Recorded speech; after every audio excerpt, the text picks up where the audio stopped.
On my wedding night, the frosting smelled like sugar and lies. Mom, Linda, leaned in for cameras, smile glued on, and whispered, "We're handing the car his parents gave you to Brittany."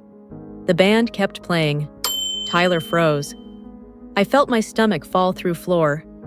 In my house, fairness was a bedtime story. Obedience was breakfast. Dad, Mark, stared at the ceiling. Brittany sparkled and said, "Relax, it's just a car." Translation: your boundaries don't matter. My chest burned, sweet perfume, panic. I heard my brain say, "Here we go again." Tell me, if it was you, would you swallow it or speak up? If this hit a nerve, tap like, share, and drop a comment, because theft dressed as love is really theft. I grew up in a house where fairness was a bedtime story and obedience was breakfast. Linda, my mom, treated our life like a pageant. Hairsprayed, smile laminated, and every scene staged. Mark, my dad, had a religion of silence. If we didn't say it, it wasn't happening. And Brittany, my younger sister, was the delicate exception to every rule. The world bent to her. I was the hinge that made it move. She got the bigger room because she was afraid of the dark. I got the smaller one because I was so mature and could make anything cozy. When she clipped a mailbox with her first car, the rain got blamed. When I saved tips for a faded sedan, Mom called it character building, like scarcity was a self-help program I should thank her for. That was the script. Take from me, praise me for adapting, repeat. The compliment became the receipt. It wasn't just the taking, it was the rewriting. Loans turned into gifts, favors turned into obligations. My weekends became Brittany's emergency plan. If I hesitated, Linda tilted her head, kind eyes, sharp edges, and said, "Don't be ungrateful. Family is sacrifice." Mark would stare at the ceiling fan as if the answers were spinning up there. Let's not start. Conversations folded into neat squares and disappeared in a drawer labeled love. That's how you train a girl to vanish. You applaud her for disappearing and call it kindness. There's a voice born inside you, starts as a whisper, grows into law. Mine said, be useful or be nothing. So I became fluent in helpful. I retyped Brittany's resume at 2 a.m., drove her to one last audition, lent dresses that never came back, picked up tabs, rearranged my life like furniture. Everyone felt comfortable. I felt erased. The gaslighting was elegant, cruel in pearls. "Don't be dramatic," Linda laughed while folding my boundaries like napkins. "She needs it more than you," Mark added, gentle as a locked door. Brittany perfected the shrug. "I'll pay you back?" Spoiler, she didn't. Our home had a sound I can still hear, clinking glasses, practiced laughter, and the hush that followed my objections. In that hush, shame grew teeth. Hook moment. One night, Mom raised a glass. To our generous girl. Waiti, Nisi, and everyone clapped like I'd won an award for disappearing. A sentence walked in and sat down in my chest. This isn't love, this is management. Shock line I heard for years. Relax, it's just your time. It's just your room. It's just your plans. Death by 1,000 justs. If this hits a nerve, tap like. Share this with the friend who apologizes for having needs. And tell me in the comments, if it were you, where did you first learn that no was dangerous? By 29, I'd built a life outside their script. I paid my own bills, ran my interior design projects with ruthless calendars and clean lines, and learned that order could be gentleness, not control. Meeting Tyler felt like stepping into sunlight that didn't burn. His family wasn't rich, but they were generous in the way that actually matters. They listened. They didn't trespass. At our rehearsal dinner, his parents handed me a small silver key in an envelope. "You built this together," his father said. "Here's something to help you move forward." It was a used car, clean, reliable, titled to me. It wasn't about metal. It was about meaning, trust, partnership, boundaries that protect love instead of replacing it. I noticed Linda's smile tighten. She said, "How thoughtful. but her eyes flicked to Brittany like a reflex, like muscle memory. That look was an old warning light, and I thought, not this time. I wasn't going to bleed without a bandage again. So 2 weeks before the wedding, I took the most unromantic step of my life.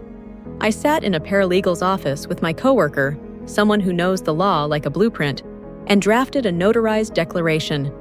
Plain English, any gift titled in my name cannot be transferred, loaned, or sold without my signed consent. Any attempt triggers legal review and consequences, including, yes, a forfeiture clause related to inheritance from Tyler's side. People will call that petty. I call it a boundary with a spine. Was I expecting a fight? I hoped not. But preparation isn't paranoia. It's self-respect with paperwork. I signed in blue ink. Tyler signed too. The paralegal stamped it and said, "You're not being paranoid. You're being prepared." I walked out feeling a new kind of calm. Not the old hush that demanded I shrink, but a steady quiet that comes from locking your own doors. Hook. Have you ever felt the storm before it breaks? That electric stillness? I felt it watching Linda hover near Brittany's Instagram, smiling too wide, asking roundabout questions about shared family assets. Shock line from her that week. "You've always been so giving, sweetheart. Don't lose that." Translation: be accessible, be harvestable. So I folded the declaration, sealed it in an envelope, and slid it into my clutch. Insurance against the old script. Was it dramatic? Maybe. But tell me, if you were me, would you rather carry a boundary on paper or carry another decade of resentment? Drop your answer below. And if any of this sounds like the life you've been surviving, hit like so more people see this. Because somebody out there needs permission to protect what's theirs. Cue the reception. Frosting, perfume, fairy lights. The band softened. Cameras blinked. Linda glided up, queen of the room, and said with her sweet, rehearsed voice, "We're passing the car his parents gave you to Brittany." Shock. Tyler went still. My stomach dropped, cold, final. Brittany sparkled beside her and chirped, "Relax, it's just a car." There it was again, the small knife. Guests didn't catch it, but my body did. And then I felt Tyler's hand at my wrist. A quiet question, "Are you okay?" I breathed in glass. Dad drifted over, peacekeeping face loaded. "What's going on?" Linda answered fast. "Nothing serious, just helping Brittany. She's had awful luck with cars." The room hummed. My heart steadied. I said calmly, "You're right. I don't mind sharing." Linda smiled, mistaking strategy for surrender. Tyler didn't. We slipped out for a minute, hallway quiet like a lung. A text pinged. Brittany had already posted a photo by the car in our garage. Caption, "Finally got a ride that fits me." My laugh came out dry. Tyler whispered, "What do we do?" I tapped the envelope. We let them open their own trap. When we walked back in, the air had thinned. Eyes slid, then snapped away. Linda chirped, "There they are. Everyone's asking for the bride." I said, "Just handling a few details." Tyler stepped forward, polite and surgical. "She has a ride now, doesn't she?" Linda blinked. "The car?" I said, "Brittany's taking it." Brittany rolled her eyes. "Don't make this weird." Dad sighed. "Can we not do this here?" I turned, still calm. "This is where she did it publicly." The band faltered. A few phones floated up. I nodded to Tyler. He held out the envelope.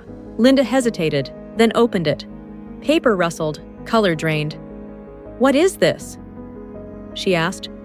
"A notarized declaration," I said. "Executed 2 weeks ago. Any gift in my name cannot be transferred without my written consent. Attempts trigger a legal review, and yes, future consequences." A murmur rippled. Shock line from Brittany. "You married up and think you're better than us now?" I answered, "No. I got boundaries." Linda's smile cracked. "We're family. You don't treat us like criminals." I said, "Help isn't theft. Love isn't access." Brittany stammered. "It was symbolic," Tyler asked, soft and deadly. "Symbolic of what exactly?" Silence. Someone whispered, Oh, wow! The band stopped. Even the fairy lights seemed to flicker. I finished it. You raised me to give. You taught her to take. That's the sentence that split the room. Phones half raised. Linda whispered, "Please don't do this in front of everyone," I said. "Then you shouldn't have done it to me in front of everyone." And just like that, the power shifted. Quiet, clean. The music rose again because Tyler asked them to play. We danced. The crowd parted like we were either royalty or a bomb. When the song ended, I set my empty glass beside that envelope and walked away. No applause, just a soft storm of whispers. Outside under string lights, I finally exhaled. The drive home was earned silence. The same car hummed beneath us, the one they tried to steal with a smile. A week later, I stuck one photo on the fridge, the moment Linda's grin broke and my boundary held. It used to look harsh. Now it looks honest. If this made you angry for me, hit like so it reaches the next person who needs it. Comment what you would have done in my shoes, and share to remind someone. Boundaries don't destroy families. They define them. And if it was you, right there on that dance floor, would you swallow it or speak? Here's where I landed. That night didn't make me hard. It made me honest. I used to think love meant absorbing hits with a smile, that keeping the peace was my job. But peace without boundaries is just quiet control. When Linda smiled for the room and tried to move that car like I was a storage unit, something clicked. I'm not property, I'm a person. And the second I treated myself like one, the script broke. Do I feel sad? Yeah. Grief shows up when you stop pretending. But underneath the ache is relief, air in my lungs I didn't know I was missing. The lesson I'm taking with me: kindness without consent is exploitation, and family isn't a hall pass to your life. Protecting what's yours doesn't make you cruel. It makes you accountable for your future self. So tell me straight, am I in the wrong? Would you have stayed quiet on that dance floor, or would you have drawn the line where everyone could see it? If this hit a nerve, tap like so it reaches someone who needs it. Drop your take in the comments. I read them. Share this with the friend who keeps apologizing for having boundaries. And if you're rebuilding too, you're not alone.